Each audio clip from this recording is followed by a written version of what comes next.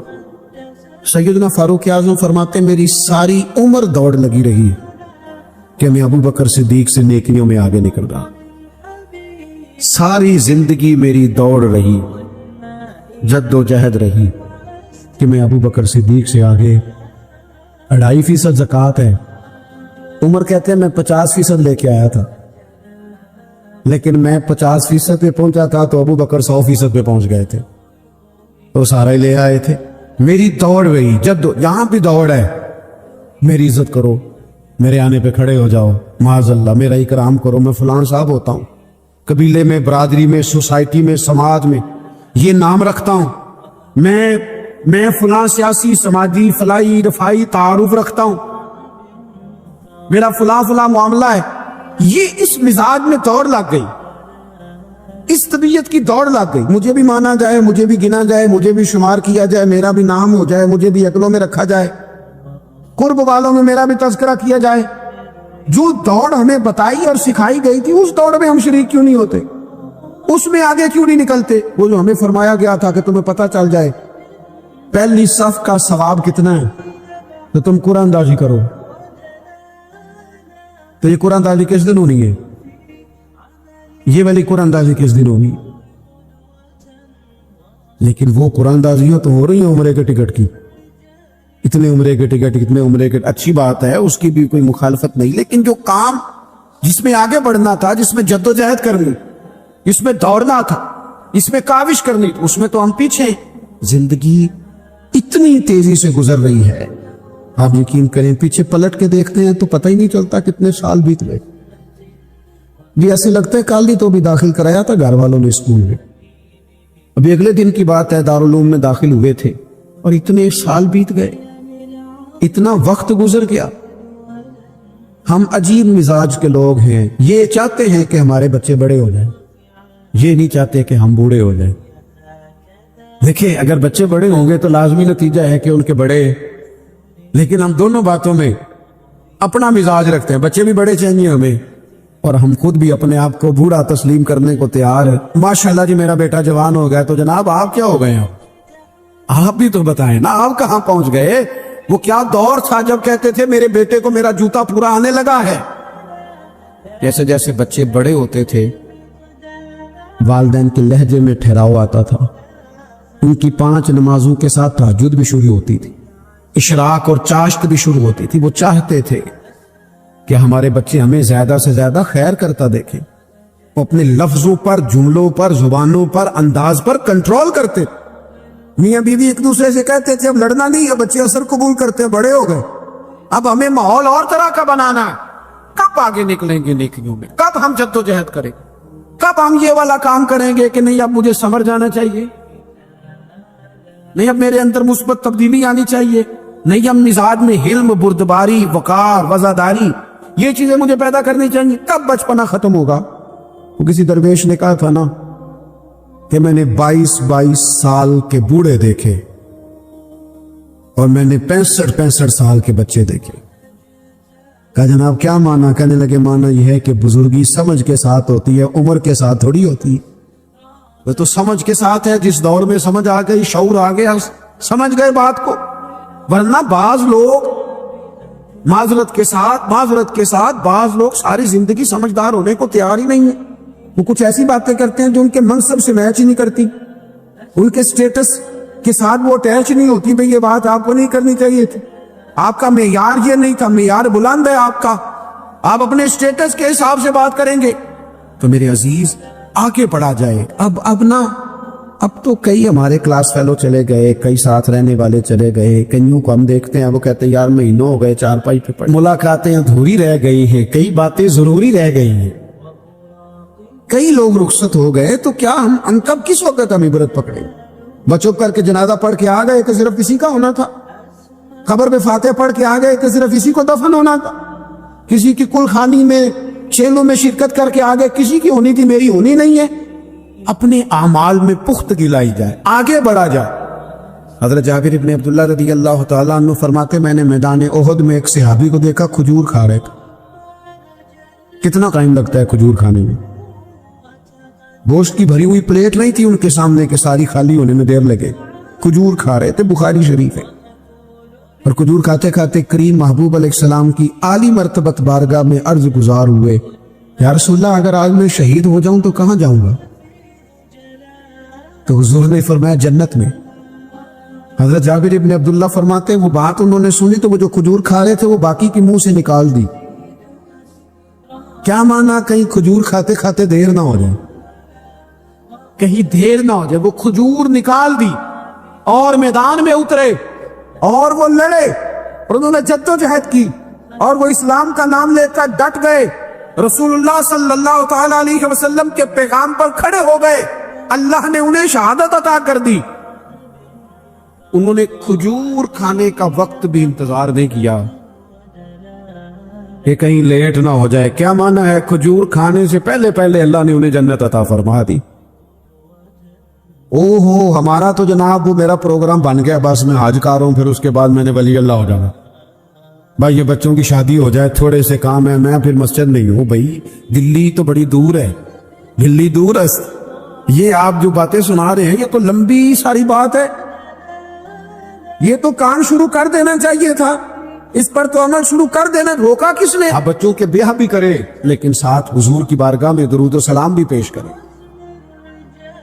آپ ڈیوٹی پہ بھی جائیں، رزق حلال بھی کمائیں، پر اگر رب توفیق دینا تو سویرے اٹھ کے ایک سپارہ قرآن مجید کا تلاوت بھی فرمائیں، اپنے آپ کو آراستہ پیراستہ کریں نیکیوں کے ساتھ۔